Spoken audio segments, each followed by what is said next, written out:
అందరికీ నమస్కారం. నేను మీ అశ్విని. మీరు చూస్తున్నారు అశ్విని సుదర్శనం. నిన్న మా ఊర్లో వర్షం పడింది. ఆ వర్షపు చినుకులు నేల మీద పడుతుంటే ఏదో తెలియని చల్లదనం మనసుకి దొరికింది.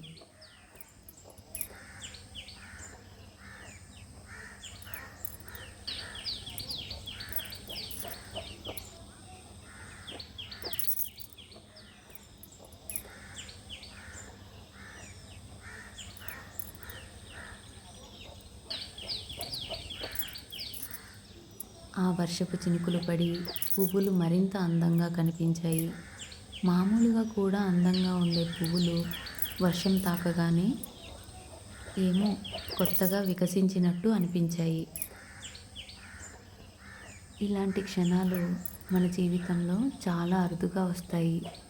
అవి ఫోటోల్లో బంధించాల్సినవి కాదు, మన మనసులో నిలుపుకోవాల్సినవి. ఈ క్షణాల్ని మనం ఆస్వాదించాలి. ఎందుకంటే ప్రకృతి మనతో మాటలతో కాదు, అనుభూతులతో మాట్లాడుతుంది. పువ్వులు మనుషుల్లాగా మాట్లాడవు, వాటి గురించి అవి చెప్పుకోవు. ఎంత అందంగా ఉన్నామో అని ఎవరికీ చెప్పవు. కానీ దగ్గరికి వెళ్తే వాటి పరిమళంతోనే మనసుకి వాటిని పరిచయం చేస్తాయి. మనుషుల్లో కూడా అంతే. కొన్ని వ్యక్తిత్వాలు సమయం గడిచిన తర్వాతే తమ నిజమైన స్వభావాన్ని చూపిస్తాయి. పువ్వులు వికసించకుండా పరిమళం ఎలా బయటకు రాదో, అలాగే మనుషులతో మాట్లాడకుండా వారి స్వభావాన్ని అర్థం చేసుకోవడం కష్టం. సమయం ఇవ్వాలి, సహనం ఉండాలి. ఈరోజు మనం చేస్తున్న రోజ్ వాటర్ ప్రక్రియ కూడా అలాంటిదే. సమయం, సహనం ఉన్నప్పుడే అసలైన పరిమళం బయటకు వస్తుంది. గులాబీ పువ్వు ఎందుకంత ప్రత్యేకం? దాని రంగు వల్ల, లేక దాని ఆకారం వల్ల?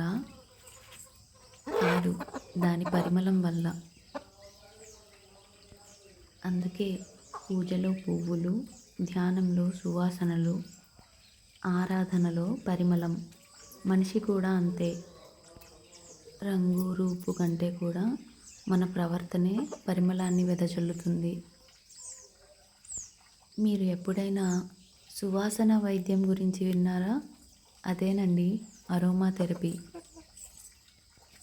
అరోమా థెరపీ అంటే సహజ పరిమళాల ద్వారా మనసుని ప్రశాంతంగా చేయడం. గులాబీ పరిమళం ఒత్తిడిని తగ్గిస్తుంది, ఆందోళనను శాంతింపజేస్తుంది, మనసుని సున్నితంగా తాకుతుంది. కొన్నిసార్లు మాటలతో కాదు, సువాసనతోనే మనసు బాగుపడుతుంది. దాన్నే అరోమా థెరపీ అంటారు. ఇప్పుడు నేను మిమ్మల్ని ఒక ప్రశ్న అడుగుతాను. మీకు డిస్టిలేషన్ గురించి తెలుసా? ఈ పదం ఎక్కడో విన్నట్టుంది కదూ. చదువుకున్న వారికైతే స్కూల్లో చిన్నప్పుడు కెమిస్ట్రీ ల్యాబ్లో విన్నట్టుగా గుర్తొస్తుంది, అవునా? అవును, మనమందరం చిన్నప్పుడు స్కూల్లో కెమిస్ట్రీ ల్యాబ్లో చిన్న చిన్న ప్రయోగాలు చేసేవాళ్ళం. టెస్ట్ ట్యూబ్లో నీరు వేడి చేస్తే ఆవిరవుతుంది అని టీచర్ చెప్పిన మాట ఇప్పటికీ గుర్తుంది. ఆ ఆవిరి చల్లగా ఉన్న గ్లాస్ని తాకగానే మళ్ళీ నీటి చుక్కలుగా మారుతుంది. దాని గురించి అప్పుడు మనకు చెప్పిన పేరు డిస్టిలేషన్. అంటే నీటిని ఆవిరిగా మార్చి మళ్ళీ నీటిగా మార్చే ప్రక్రియ. అప్పుడు అది ఒక పాఠం. ఈరోజు అది ప్రకృతి నేర్పే నిజం. ఇప్పుడు మనం రోజ్ వాటర్ తయారు చేస్తున్నప్పుడు కూడా అదే జరుగుతుంది. మనం రోజ్ వాటర్ తయారు చేసుకోవడానికి ఆ రోజు తెంపిన పువ్వులైతే మంచి సువాసన వెదజల్లుతూ ఉంటాయి. వాటిని తీసుకుని నీళ్ళలో కడిగి ఆరబెట్టి ఆ గులాబీల నుంచి అప్పుడు ఆ గులాబీ రేకులని వేరు చేయాలి. రోజ్ వాటర్ అంటే కేవలం ఒక బ్యూటీ లిక్విడ్ కాదు, ఇది ప్రకృతి ఇచ్చిన ఒక సున్నితమైన బహుమతి. ముందుగా చర్మం గురించి మాట్లాడుకుందాం. రోజంతా ఎండ, దుమ్ము, కాలుష్యం వల్ల మన చర్మం అలసిపోతుంది. అలాంటి సమయంలో కొంచెం రోజ్ వాటర్‌ని ముఖానికి అప్లై చేస్తే చర్మం వెంటనే చల్లబడుతుంది. ఇది చర్మానికి తేమనందిస్తుంది. డ్రై స్కిన్ అయినా, ఆయిలీ స్కిన్ అయినా రెండింటికి సరిపోతుంది. ముఖం కడుక్కున్న తర్వాత టోనర్ లాగా వాడితే చర్మంలోని నేచురల్ ఆయిల్ బ్యాలెన్సింగ్ జరుగుతుంది. ఇప్పుడు కళ్ళ గురించి. మొబైల్, టీవీ, ల్యాప్టాప్ చూసి కళ్ళకు అలసట వచ్చేస్తుంది. కాటన్లో కొంచెం రోజ్ వాటర్ తీసుకొని కళ్ళ మీద ఉంచితే చల్లదనం దొరుకుతుంది. కళ్ళు ఉపశమనాన్ని పొందుతాయి. కళ్ళ చుట్టూ ఉన్న ఉబ్బరం, అలసట కొంచెం తగ్గినట్టు అనిపిస్తుంది. ఇప్పుడు మనసు గురించి మాట్లాడుకుందాం. రోజ్ వాటర్ సువాసన మనసుని శాంతింపజేస్తుంది. స్ట్రెస్ ఎక్కువగా ఉన్నప్పుడు చిన్న స్ప్రే లాగా గదిలో చల్లితే మనసు కాస్త తేలిక పడుతుంది. ధ్యానం చేసేటప్పుడు, నిద్రకి ముందు ఈ పరిమళం ఉంటే మనసు త్వరగా ప్రశాంతంగా అవుతుంది. ఇక జుట్టు విషయానికొస్తే, జుట్టు పొడిగా రఫ్గా ఉన్నప్పుడు కొంచెం రోజ్ వాటర్‌ని జుట్టు మీద స్ప్రే చేస్తే తాజాదనం వస్తుంది.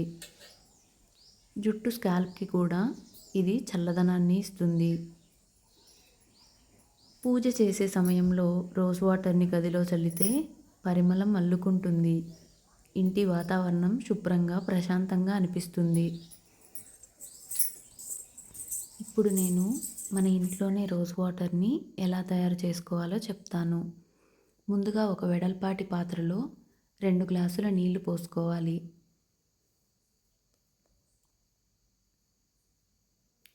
ఆ తర్వాత అందులో ఒక స్టాండ్‌ని ఉంచి దాని మీద ఒక చిన్న గిన్నెను పెట్టుకోవాలి. ఈ చిన్న గిన్నె మనకి చివరికి రోజ్ వాటర్ కలెక్ట్ అయ్యే చోటు. ఇప్పుడు ఆ కప్పు చుట్టూతా ఈ తాజా గులాబీ రేకుల్ని వేసుకోవాలి. అలా వేసుకునే ముందు మీరు పెట్టాలనుకుంటున్న మూతని ఇలా చెక్ చేసుకోండి. మూత పెట్టినప్పుడు మూత కరెక్ట్‌గా సెట్ అవ్వాలి, సీల్ అయినట్టుగా. బయటకి గాలి రాకుండా ఉండేలాగా చూసుకోవాలి. అలా ఉన్నప్పుడే ఆవిరి నుంచి వాటర్ కలెక్ట్ అయ్యి గిన్నెలో పడుతుంది. ఈ మూతని పెట్టేటప్పుడు మీరు తలకిందులుగా పెట్టుకోవాలి. అంటే మూతకి ఉన్న వంకర భాగం గిన్నె లోపలికి చూపిస్తున్నట్టుగా ఉండాలి. ఇలా వీడియోలో చూపిస్తున్న విధంగా పూరేకుల్ని గిన్నెలో కాకుండా నీళ్ళలో పడేలాగా ఇలా గిన్నె చుట్టూతా వేసుకోవాలి.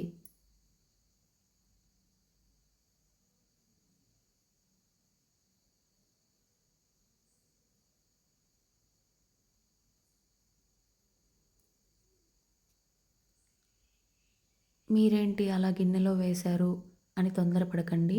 వాటిని మళ్ళీ మనం తీసేసుకోవాలి. అలా పడకుండా వేయడానికి నాకు కొంచెం కష్టమైంది. చూసారా? నేను మళ్ళీ తీసి అందులోనే వేస్తున్నాను. ఆ గిన్నె ఖాళీగా ఉంచుకోవాలి. అందులో ఎలాంటి పూరేకులు ఉండకూడదు. ఎందుకంటే అదే మనకు రోజ్ వాటర్ కలెక్ట్ అయ్యే కప్ అన్నమాట. చూసారా? ఇలా మొత్తాన్ని వేసుకున్న తర్వాత ఆ గిన్నెలో ఏదైనా డస్ట్ పార్టికల్స్ కానీ లేదా వాటర్ కానీ పడి ఉంటే నీట్‌గా ఇలా క్లీన్ చేసి పెట్టుకోవాలి. ఇప్పుడు దాన్ని స్టవ్ మీద పెట్టి మంట మీడియం ఫ్లేమ్‌లో పెట్టుకొని నీరు వేడెక్కేదాకా వెయిట్ చేయాలి. దానికంటే ముందు కాస్త గోధుమ పిండిని తీసుకొని ఆ మూతకి ఉన్న ఆ హోల్‌ని నేను క్లోజ్ చేసుకుంటున్నాను. ఎందుకంటే నీటి ఆవిరి బయటకి రాకూడదన్నమాట. ఇప్పుడు ఆ మూత మీద కొన్ని ఐస్ ముక్కల్ని వేసుకోవాలి. నేను ఐస్ క్యూబ్స్ వేసుకోవడానికి ఒక్కొక్కటిగా ఎందుకు వేసుకోవడం అని చెప్పి నేను ఒక ప్లేట్‌లో ఐస్‌ని పెట్టుకున్నాను.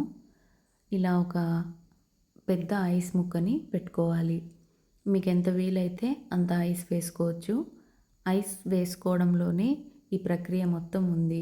ఎందుకంటే ఆవిరి చల్లబడినప్పుడే ఇలా వాటర్ లాగా కలెక్ట్ అయ్యి ఆ గిన్నెలో పడుతుంది. పైకి వచ్చిన వేడి నీటి ఆవిరి ఐస్ ముక్కని తాకి చల్లబడి నీటిగా మారి ఆ కప్లో కలెక్ట్ అవుతుంది. అదే మనం సేకరించే రోజ్ వాటర్. ఇప్పుడు మనం క్లియర్గా వీడియోలో చూడొచ్చు ఎలా డిస్టిలేషన్ జరుగుతుంది అని చెప్పి. 20-30 నిమిషాలు ఇలా డిస్టిలేషన్ చేసిన తర్వాత మనం కలెక్ట్ చేసిన రోజ్ వాటర్ చూడండి ఎంత వచ్చిందో. ఇప్పుడు ఈ రోజ్ వాటర్ని పక్కన పెట్టుకొని చల్లారనిచ్చి ఒక గాజు సీసాలో భద్రపరుచుకోవాలి. ఇది నెల నుండి 2 నెలల వరకు మనం వాడుకోవచ్చు. నాకైతే ఒక నెల రోజులు వస్తుందండి ఇది. నేను పెద్దగా వాడను, ఎక్కువగా పూజల్లోకి మాత్రమే వాడుకుంటాను, లేదా రూమ్ ఫ్రెషనర్గా కూడా వాడుకుంటాను. మీరు మీకు నచ్చిన రీతిలో వాడుకోవచ్చు. పువ్వులు చూసారా ఎలా అయిపోయాయో. చల్లారనిచ్చి తర్వాత బాటిల్లోకి షిఫ్ట్ చేసుకోవాలి.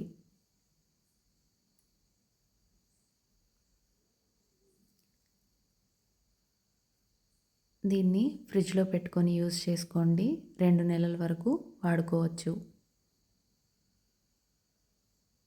ఎటువంటి ప్రిజర్వేటివ్స్ కానీ కలర్స్ కానీ లేని రోజ్ వాటర్ తయారైంది. మరో మంచి వీడియోతో మళ్ళీ కలుద్దాం. అంతవరకు సెలవు. నమస్కారం.